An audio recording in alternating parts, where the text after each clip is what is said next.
네, 오늘은 예상치 못할 일이라는 제목으로 하나님의 말씀을 함께 나누도록 하겠습니다. 계속 겨자씨와 누르 비유를 중심으로 하나님 나라의 비밀을 나누는 시간을 갖고 있습니다.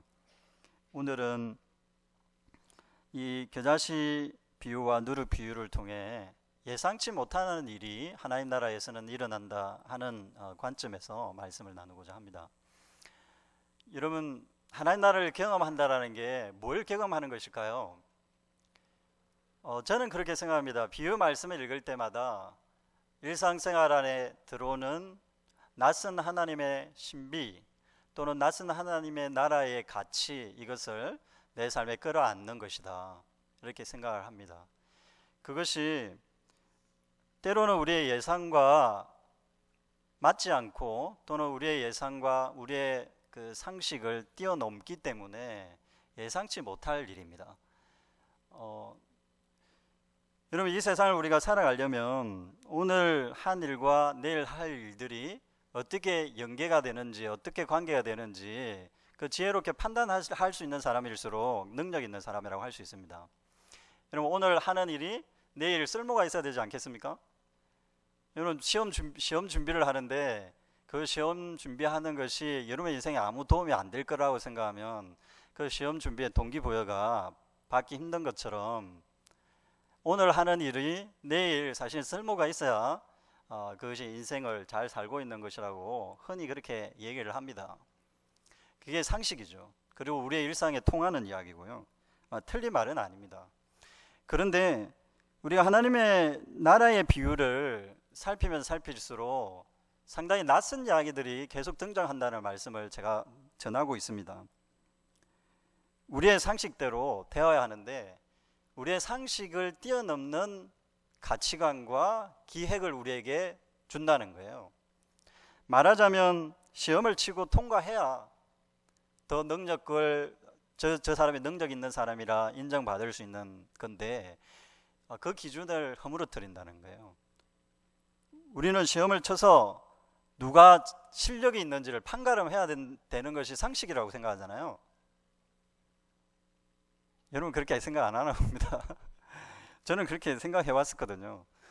왜냐하면 이 세상을 살아갈 때 누가 이 세상을 리드해야 되고 누가 이 세상에 필요한 사람인가 했을 때 자기의 능력을 제대로 보여주면 그 사람은 필요한 사람이 아니겠습니까? 리더십을 발휘하게 되겠죠. 그게 이 세상이 원하는 방식입니다. 그렇게 해야 됩니다. 왜냐하면 똑같이 할 수 없으니까요. 어떤 사회의 질서를 만들어서 그 질서를 가지고 이 세상을 운영을 해야 어떤 공동체든 건강할 수가 있고, 또 능력을 따라서 제대로 발휘를 하려면 테스트를 해봐야 되는 거죠. 잘할 수 있는지, 아니면 능력이 있는 건지 능력이 없는 건지, 그것을 시험을 해봐야 합니다. 그런데 하나님의 나라는 사실은 이제 그런 전통적인 기준들을 깨트린다라고 보면 됩니다. 우리가 상식적으로 생각했던 그 상식적인 기준들, 습관들 또는 습관에서 오는 가치관 있잖아요. 아주 익숙한 가치관들을 깨트리는 것이 하나님의 나라의 특성입니다. 하나님의 나라의 가치관이고요. 그런데 우리는 하나님 나라의 가치 이렇게 하면 어떻게 생각하냐면, 내가 일상생활을 살아갈 때 나에게 능력을 주시는 뭔가 신비로운 힘, 이렇게 생각하는 경향이 있는 것 같아요. 내가 일상을 정말 능력 있게 살아가려면 하나님의 도움이 필요하고 하나님의 나라의 능력이 개입이 필요하니까 내가 하나님이 이 땅에 이렇게 내가 능력 있는 삶을 살아가려면 하나님의 능력과 성령의 충만함이 필요합니다. 이 세상에는 없는 그런 능력과 충만함이 필요합니다. 그 하나님 나라의 충만함을 나에게 주셔서 내가 이 세상에서 승리하는 인생을 살 수 있도록 해주십시오. 그런 방식으로 이해한다는 겁니다. 근데 그렇게 이해하는 것은 완전히 거꾸로 이해하는 겁니다. 하나님의 나라의 특성을 완전히 거꾸로 이해하는 거예요. 하나님의 나라는 너무나 낯설어서 이게 뭐지? 이렇게 생각해야 되는 거예요. 왜 내 상식하고 맞지 않는 거지? 왜 내가 살아오는 것의 삶에 브레이크를 거는 거지? 내가 이렇게 노력을 했으면 원인을 원인이 있었으면 결과가 나오는 과학적 방식으로 사실은 삶이 운행이 되고, 그리고 능력 있는 사람이 리더십을 발휘하는 게 맞는데 하나님 나라 가치는 완전히 그걸 거꾸로 뒤집는 방식으로 요구를 한다는 거예요. 테스트를 안 하고도 사람을 씁니다. 그리고 사람을 썼는데 동일하게 같은 시간 일을 안 해도 똑같은 임금을 주는 거예요. 상식이 안 맞는 거잖아요. 포도원 품꾼 비유가 그 대표적인 예라고 말씀을 드렸습니다. 포도원 품꾼 비유는 아주 혁명적인 이야기가 들어있습니다. 사실 상식을 완전히 뒤엎는 이야기죠. 너무나 당황스러울 정도로 뒤엎어버려요. 그 말씀을 읽고 있으면 사실 지금까지 생각했던 경제관이 완전히 무너져 내려버립니다. 물론 무너져 내려는 사람이 있겠고 아니면 저항하는 사람이 있겠죠. 하나님의 말씀이 틀렸다, 그런 가치관은 현실적이지 않다, 그리고 현실에 적용하기 힘들다, 그렇게 해서 그냥 저 먼 이야기로 하나님 마음은 그렇겠죠, 하나님만이 하실 수 있죠, 그러나 우리에게는 우리를 귀찮게 하지 마십시오 하는 태도로 그 말씀을 그렇게 대할 수가 있습니다. 똑같이 일을 안 했는데 똑같은 임금을 줄 수 있겠습니까, 여러분? 그리고 장애인을 고용해서 일을 시킬 수 있겠습니까? 여러분 직장에서 여러분이 개인 사업을 하신다고 생각해 봅시다. 여러분 장애인에게 일을 시킬 수 있으시겠습니까? 쉽지 않은 겁니다. 그리고 현재 우리나라가 그 역사 교과서 때문에, 국정 교과서 때문에 문제가 참 상당히 많잖아요. 왜 국정 교과서를 고집하는지 아십니까? 현재 정권이 정치적 이야기를 해서 좀 죄송하지만 저는 상당히 도발적인 일을 하고 있는 거라고 생각해요. 왜냐하면 역사가 지금 바뀌어가고 있고 박정희 정권의 역사적인 배경은 이미 역사적으로 판가름난, 유신 정권이 나쁜 정권이었다고 판가름난 역사적인 사건입니다. 그리고 그 이후에 국정교과서라는 것이 말도 안 되는 얘기죠. 특히 유신이나 독재를 미화하는 이야기라든지 아니면 일제의 어떤 그 침략의 문제들을 교모하게 숨기고 있는 것은 왜 그럴까요? 특권성이 있기 때문입니다. 그 역사적인 사건을 통해서 일제시대 때 혜택을 받은 사람들이 지금까지도 이 땅의 곳곳에서 자기의 그 권력을 행사하고 있기 때문입니다.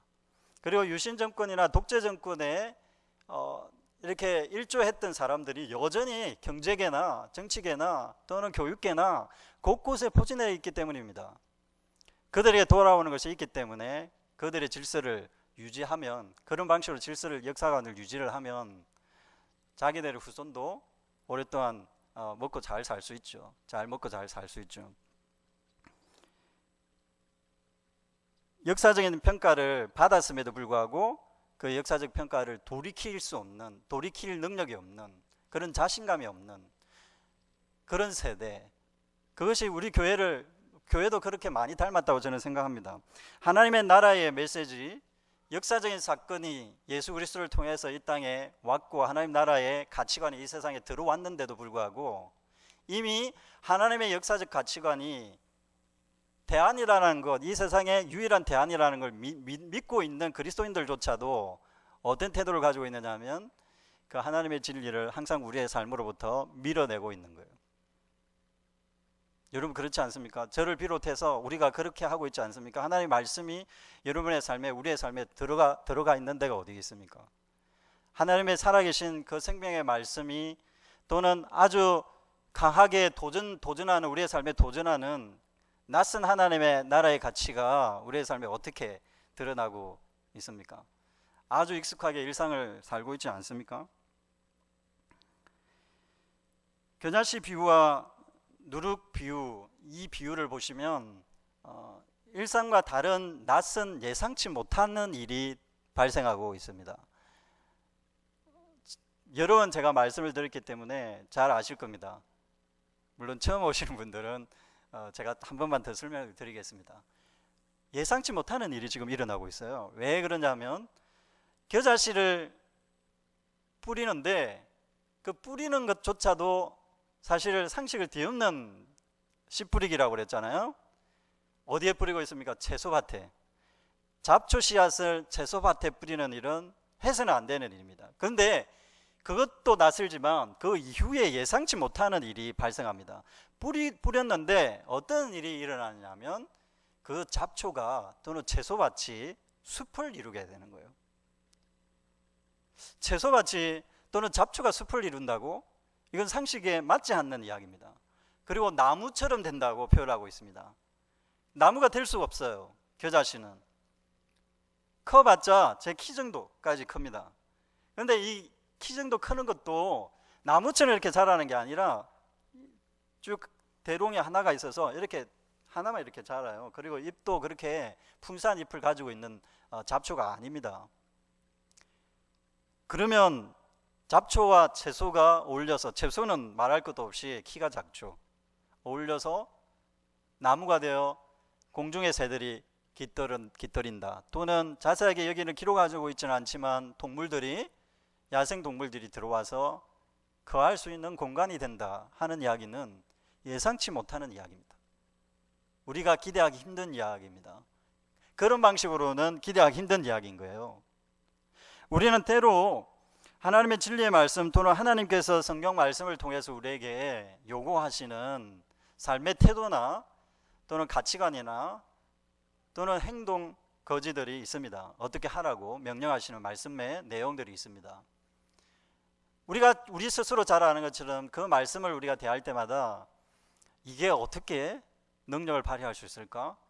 이게 어떻게 일이 되는 거지? 이게 앞으로 어떻게 전개되는 거지? 예상하기 힘든 말씀들이 너무나도 무궁무진하게 말씀 속에는 들어 있습니다.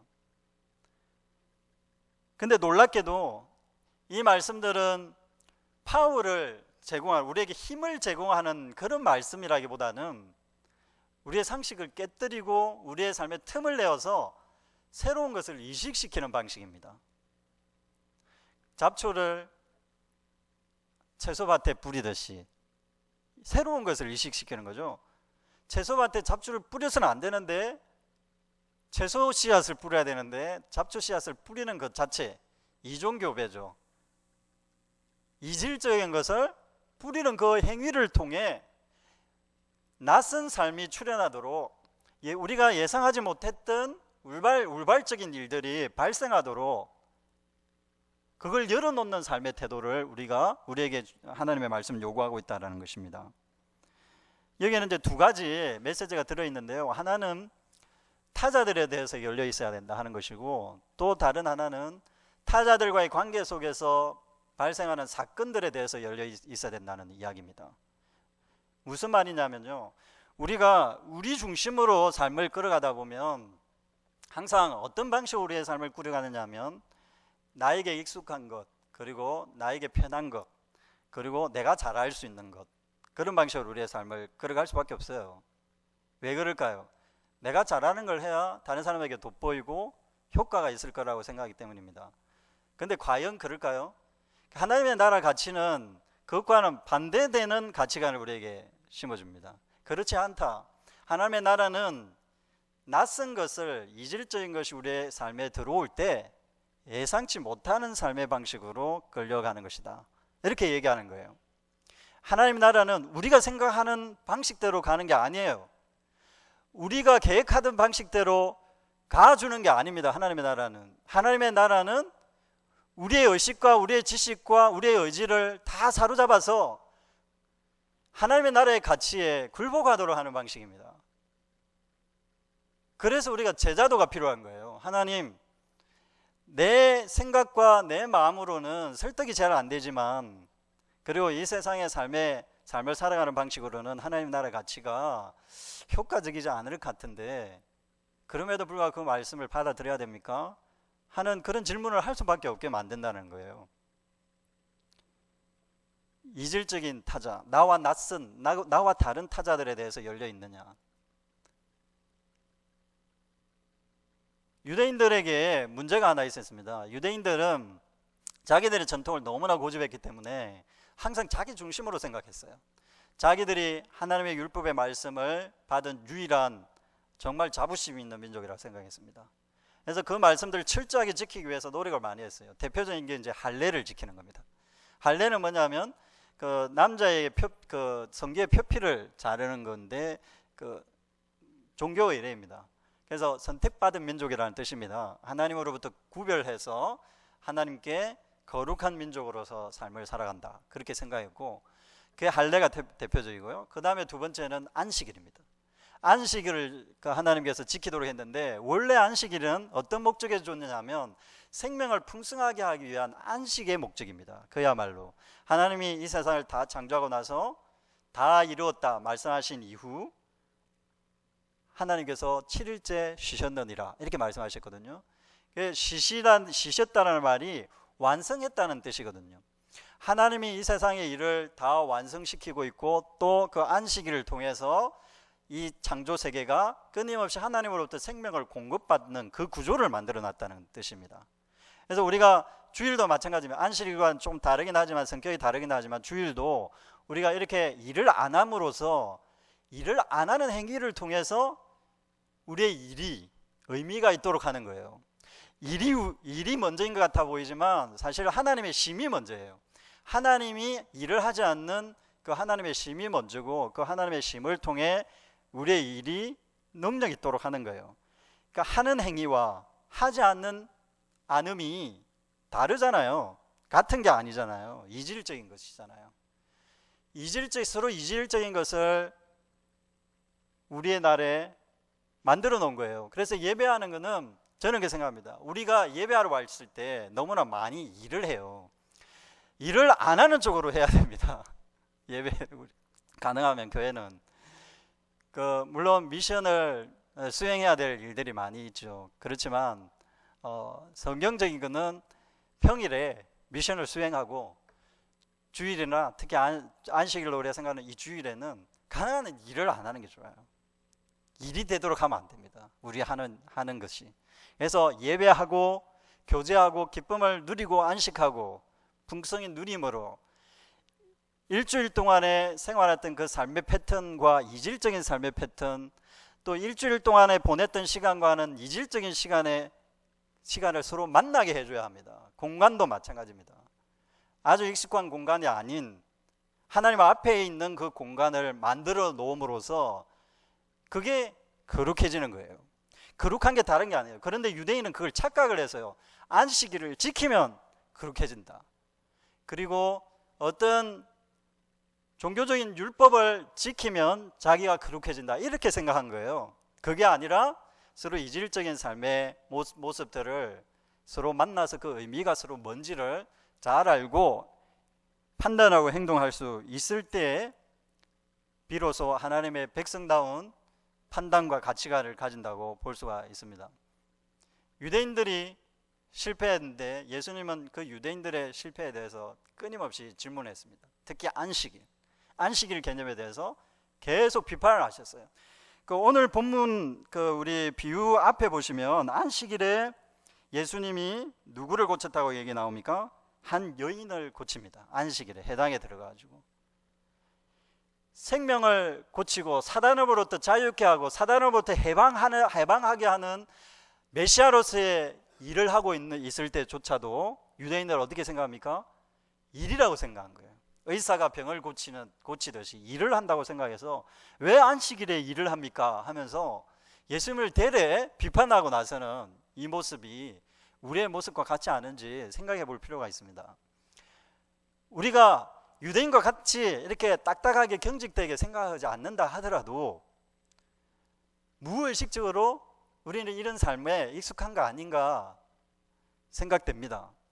안식일과 또는 일상생활이 어떻게 이질적으로 서로 만나게 할 것인가에 대해서 우리가 답을 안 가지고 있다는 거예요. 그걸 어떻게 해야 되는지 잘 모른다는 거예요. 그리스도인으로서. 예수님께서 예상하지 못한 일들이 일어날 것이니까 그 예상하지 못할 사건도 용납하라고 말씀하십니다. 나에게 낯선 사람이 출현할 때 나에게 어떤 타자가 출연할 때, 이질적인 타자, 나와 다른 타자가 출연할 때 그런 사람들한테 우리가 눈을 보낼 필요가 있습니다. 시선을 보낼 필요가 있습니다. 그거 하나. 그와 더불어 어떤 낯선 사건이 있을 때에도 마찬가지입니다. 저는 그리스도인들이 요즘 우리나라에서 일어나는 일들에 대해서 너무 관심이 없는 것 같다는 생각을 많이 합니다. 왜냐하면 예수님을 믿는 것은 그런 사건들과 완전히 별개의 삶을 사는 거다 이렇게 생각하는 것 같아요. 특히 그리스도인들의 삶이 지나치게 보수적인 측면이 있어요. 왜냐하면 도덕이나 동성애 문제라든지 대표적으로 그런 거 있잖아요. 그리고 국가에 대해서 동성애나 국가 이런 문제에 대해서 좀 보수적인 편이에요. 우리나라 그리스도인들이. 왜냐하면 국가가 시키는 일은 거절할 수 없다고 생각하는 거예요. 국책 사업 같은 거 있잖아요. 밀양에서 송전탑 세워나가는 할머니들이 그 보수적인 그 밀양이 엄청 보수적인 그 곳이거든요. 거기서 할머니들이 국책 사업을 반대하고 나섰거든요. 역사에 유례없는 일들입니다. 근데 아주 이질적인 사건이죠. 우리가 생각했을 때 국책 사업을 어떻게 반대할 수 있지? 이런 거죠. 국가가 하는 거면 다 찬성하고 다 이롭게 하고 국민들을 이롭게 하고 유익하게 하는 거라고 생각하는 그런 마음들이 그리스도인의 마음들에 있는 것 같아요. 왜 그러냐면 그것을 우리식으로 동화를 시켜버린 거예요. 국가는 하나님께서 권세를 주셔서 국가 지도자를 통해서 하나님은 통치하신다 하는 식으로 낯선 것이 그게 들었을 자리가 없는 거예요. 하나님 나라에 낯선 것이 들었을 자리가 없는 거예요. 그게 동화를 시켜버린 거죠. 하나님 나라와 교회와 국가를 같은 공간에 만들어 놔보는 거예요. 똑같이. 그러니 비판할 여지가 없는 거예요. 국가에 대해서. 낯설으라고 생각지도 않는 거예요. 그걸 어떻게 해야 되는지 이야기도 없는 거예요. 그게 정치적인 이야기가 아니에요. 우리의 주변에서 노동자들이 많이 죽어가고 있고 노동자들이 정말 삶을 자기의 생계를 유지하기 위해서 회사와 투쟁하는 일들, 노동자 운동이라 그러죠. 이런 부분에 대해서도 그리스도인들이 너무나 지나치게 보수적이에요. 회사 편을 드는 거예요. 회사 편을. 그 회사에 들어가서면 열심히 일해야지 왜 노동자들이 투쟁을 하느냐는 거예요. 그 회사가 먹여 살려주는데. 근데 그게 얼마나 잘못된 생각이냐면 그 회사는 그럼 누가 먹여 살렸죠? 우리가 먹여 살린 거 아니에요? 이 땅에서 어떤 기업이든 어떤 국가든 어떤 정부기관이든 어떤 사람이든 홀로 설 수 있는 자가 어디에 있습니까? 누군가가 소비를 해줬기 때문에 자동차를 사주고 누군가가 집에 거주를 해주고 그리고 어떤 물건을 사주니까 그 기업이 잘 될 수밖에 없는 거죠. 그런 소비관계가 없는데 기업이 잘 될 수 있다는 게 뭐 어디에 있어요? 그리고 국가가 보호를 해주니까 일정한 국가 경영을 위해서 대기업들을 보호를 해주니까 그들이 잘 살고 잘 먹고 잘 사는 거예요. 그러면 그 기업들이 어떻게 해야 되겠습니까? 그 혜택을 국민들에게 나눠줘야죠. 자기들이 아끼는 식구라고 생각하는 노동자들에게 적절한 분배를 통해서 노동자들이 잘 살 수 있도록 복지를 마련해 줘야 되는 거죠. 그건 당연한 거예요. 선진국일수록 그런 부분에 대해서 민감하게 잘 처신하는 겁니다. 그건 하나님 나라의 가치와도 좀 맞닥뜨려져 있는 거예요. 왜냐하면 가진 자들이 가지지 못한 자들을 위해 존재한다라는 인식입니다. 여러분들이 가진 자든 가지지 못한 자든 우리는 일정한 양면적인 부분을 다 가지고 있어요. 내가 어떤 은사를 가지고 있으면 물질이 아니어도 내가 은사를 가지고 있으면 그게 다른 사람에게 나눠줘야 될 뭔가 가지고 있는 거예요. 그럼 여러분 돈을 가지고 있습니까? 그러면 그게 여러분의 능력이에요. 다른 사람을 위한 능력이에요. 군림하고 지배하고 착취하기 위한 능력이 아니라 섬기고 나눠주고 풍성하게 하기 위해 그들의 삶도 풍성하기 위한 하나님의 축복인 거예요. 물질을 축적하는 게 목적이 아니라 물질을 나누기 위해서 돈을 써야 됩니다. 그리고 여러분의 능력도 마찬가지입니다. 나에게 낯선 사람, 심지어는 내가 용납하기 힘든 사람들을 섬기기 위해서라도 내가 이걸 활용하겠다. 그래서 제가 자주 듣는 예 중에 그런 얘기가 있습니다. 노숙자 하시는 분들, 이 노숙자분들의 삶을 우리가 보호해줘야 되겠습니까? 보호해줘야 됩니다. 제가 빅이슈라는 그 잡지 있잖아요. 빅이슈, 노숙자들이 그 지하철에서 이렇게 판매하는 그 잡지 아시죠? 그 내용들은 연예나 이렇게 일반 대중의 그 기사들을 다루는데, 그 빅이슈가 사실 우리나라 잡지가 아니라 전 세계적으로 그 잡지가 개인이 운영하긴 하지만 그 잡지를 통해서 노숙인들이 판매원이 됩니다. 지하철에서 이렇게 그 판매원들이 다 노숙 경험이 있으신 분들이에요. 그래서 일자리를 마련해 주는 거죠. 그래서 그들에게 혜택이 돌아가도록, 그래서 그들이 이제 그걸 판매하고 일정 금액을 회사에 넣고 자기가 그 일부 가져가는 거예요. 그래서 이렇게 재활을 하는 거죠. 그래서 전 세계에서 잘 알려져 있는 잡지입니다. 그게 제가 한 꼭지를 기고를 하고 있어요. 글을 쓰고 있는데, 글을 쓰면서 그런 생각을 해요. 내가 잘할 수 있는 게 없지만 나에게 내가 가지고 있는 능력이 뭐예요? 이제 글을 쓸 수 있는 거. 그래서 글을 써서 다른 사람에게 조금이라도 도움을 줄 수 있는 일, 그런 일, 제가 나가서 뭐 잡지 사고 그게 대신 판매해주고 이럴 수 있는 건 아니에요. 자기가 잘할 수 있는 것을 통해서 그런 사람들과 직접 만나지는 못한다 하더라도 우리가 할 수 있는 일들이 많이 있습니다. 여러분들이 알지 못했던 그런 노숙자들의 삶이 이렇게 재활 단계로 갈 수 있는 그런 기여를 할 수 있는 일들이 많이 있습니다. 제가 이제 이야기를 왜 꺼냈냐면, 노숙자들이 연구를 해보면 노숙자들의 도덕적으로 해이해서 게을러서 노숙 생활을 한다, 이렇게 판단하는 그리스도인들이 많다고 그럽니다. 통계상. 그리스도인들이 그런 생각을 많이 한대요. 왜 그럴까요? 그리고 그게 좋은 생각일까요? 바른 생각일까요? 바른 생각이 절대로 아닙니다. 왜냐하면 도덕적으로 해이해서 그렇게 하고 있는 게 아니에요. 그들이 노숙을 하는 게 아니에요. 리차드 기어라든지 미국에도 노숙 생활을, 갑자기 영화 배우였다가 노숙 생활을 하는 사람들이 있잖아요. 그거는 자기의 어떤 정신적인 문제가 결코 아닙니다. 그런 부분도 있지만, 의지의 문제도 있지만, 도덕성의 문제도 없는 건 아니지만, 그게 다가 아니에요. 사회 구조가 문제인 것도 있습니다. 그러므로 우리가 어떤 사람에게 너 잘못하고 있으니까 도덕적으로 깨어서 의지를 가지고 삶을 살아야지, 왜 그렇게 허랑방탕하게 살고 있냐, 왜 이렇게 일을 할 생각은 하지 않고 그렇게 누워서 그냥 그래서 잠만 자고 있냐, 이런 식으로 얘기할 게 아닌 거예요. 그거는 우리 방식대로 이해하는 거예요. 우리에게 익숙한 방식대로 이해하는 거예요. 그게 아니라 그들의 이질적인 삶, 냄새나는 삶, 그들의 삶 깊숙하게 들어가 보면 그들의 고민이 또 있습니다.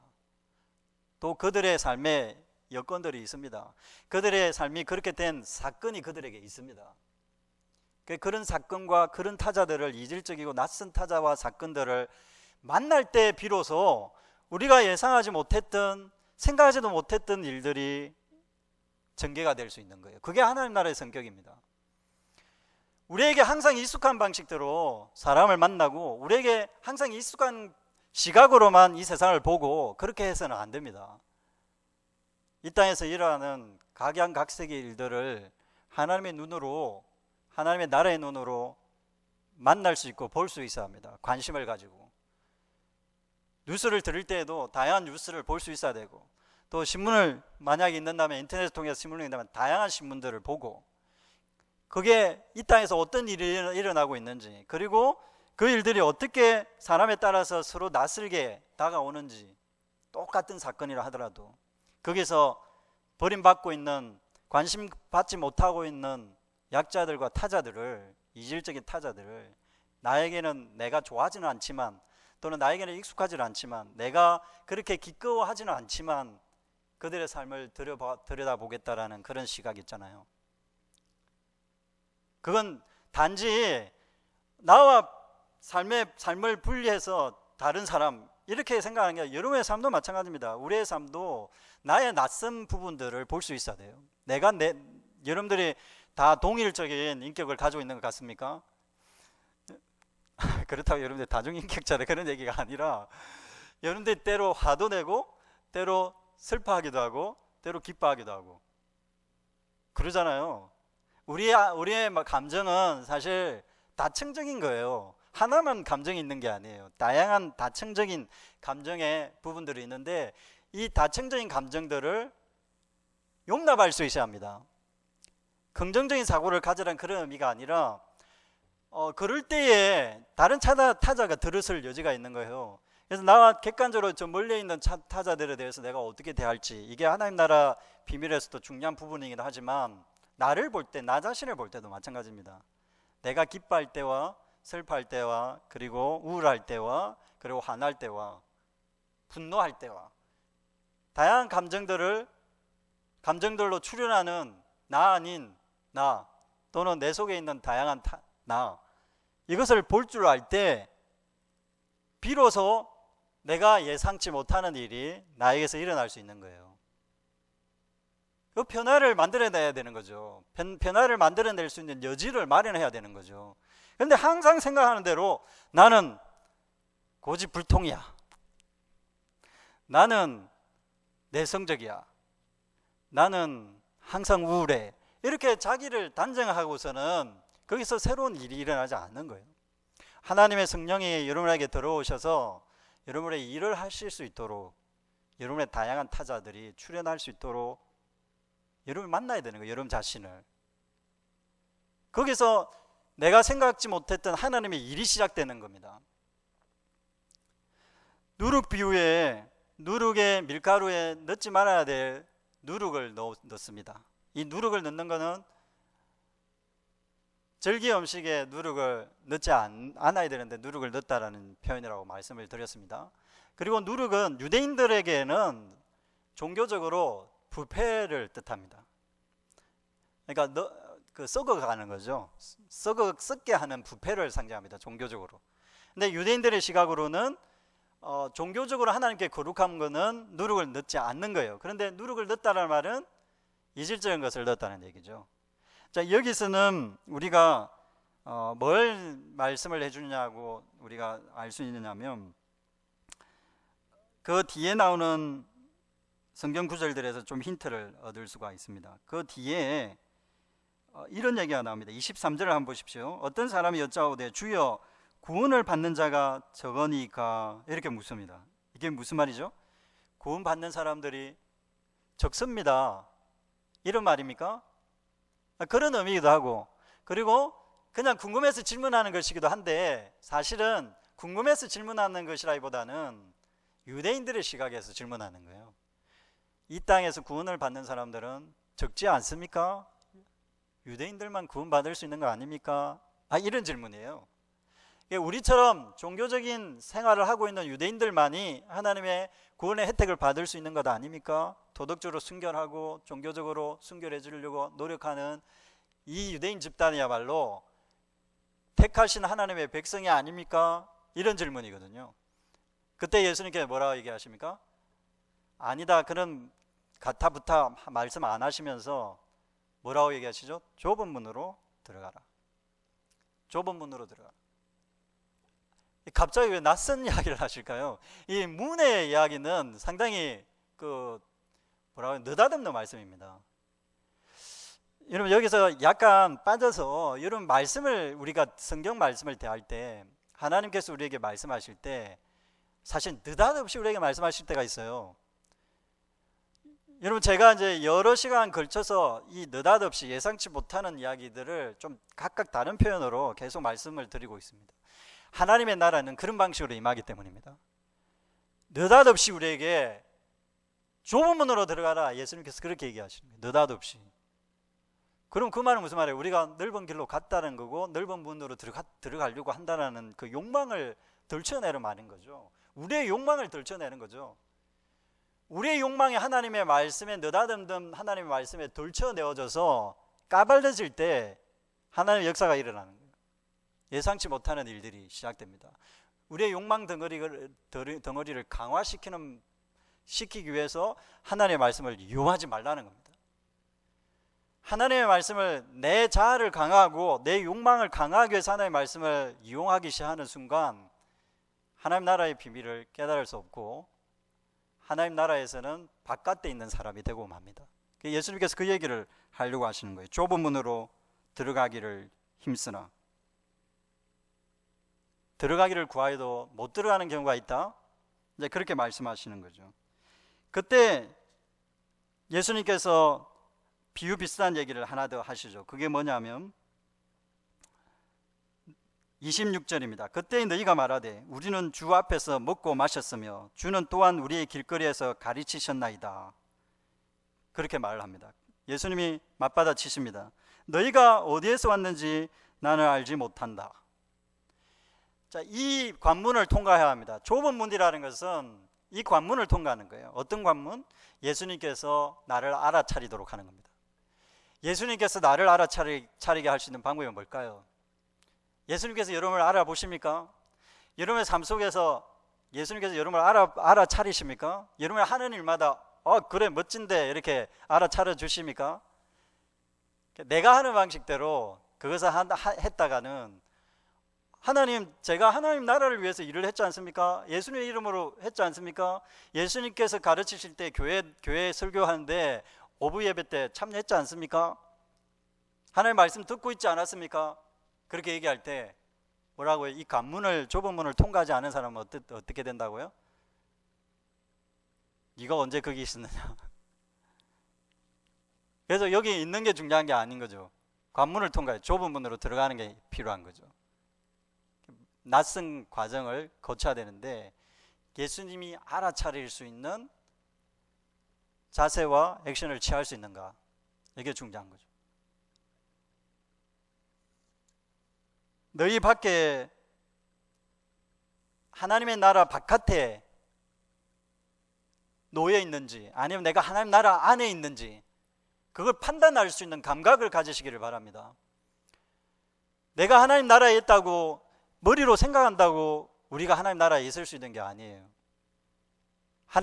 예수님께서는 그것을 도전하는 겁니다. 내가 너희들이 유대인이라고 하지만 너희들이 그리스도인이라고 하지만 그 이름만으로는 안 된다. 그리고 너희들의 습관적인 행동만으로는 안 된다. 그리고 교회 와서 예배 드리는 것, 또 성경 공부하는 것, 그것만으로는 안 된다. 그 자리에 있지 않았습니까? 예수님의 가르치는 그 자리에 있지 않았습니까? 그것만으로는 안 된다는 거예요. 뭐가 필요합니까? 예수님이 알아봐 주시는 그 과정이 필요한 거예요. 유대인이라는 그 자격이 중요한 게 아닙니다. 하나님의 부름. 29절 한번 보십시오. 사람들이 동서남북으로부터 와서 하나님의 나라의 잔치에 참여하리니 보라 나중된 자로서 먼저 될 자가 있고 먼저 된 자로서 나중될 자가 있느니라. 그렇게 말씀하십니다. 예수님이 알아봐 주는 사람이 어떻게 된다고요? 먼저 첫 번째가 되는 거예요. 먼저 들어갈 자가 되는 거죠. 잔치 집에 들어가는 좁은 문으로 들어갈. 왜냐하면 한 사람씩 들어가야 되니까. 한꺼번에 훅 몰려서 들어가는 게 아니라 한 사람씩 들어가면서 악수를 예수님께서 청하시는 거예요. 잔치집으로 들어가는데 악수를 예수님께서 청하고 계시는 거예요. 그때 주님 그렇습니다. 제가 하나님 나라의 그 비밀을 알고 그 비밀을 알기 위해서 낯선 사람들에게 내가 항상 환대하고 열려 있었습니다. 그리고 하나님 나라가 우리의 일상에 침투해 들어와서 우리의 일상을 흔들어 놓고 우리의 일상이 변화되도록, 그래서 그 변화를 통해 많은 사람들이 열방에 있는 동서남북 흩어져 있는 많은 사람들이 하나님을 찾을 수 있는 그 자리로 갈 수 있도록 내가 그 역할을 감당했습니다 라고 얘기할 수 있는가 하는 거예요.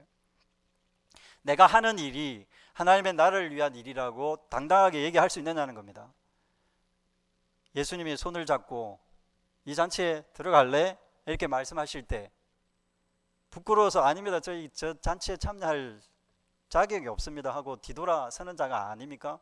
아니면 아예 그 좁은 문으로 들어가 봤자 그 뒤에 잔치가 뭐 뻔하지 그 좁은 문 들어가는 큰 문을 통해서 들어가야 정말 진짜 큰 잔치가 베풀어지는 거지 그 좁은 문을 통해서 무슨 큰 잔치가 있을 거냐 이렇게 생각합니까?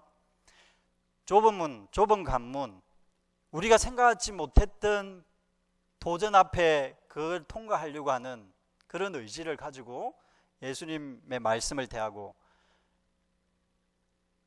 정말 진지하고 또는 진중하고 그리고 우리의 삶을 걸고 하나님의 나라의 말씀을 대할 때 그 하나님 나라 잔치가 여러분을 통해서 다른 사람에게도 영향을 미치게 되는 거예요.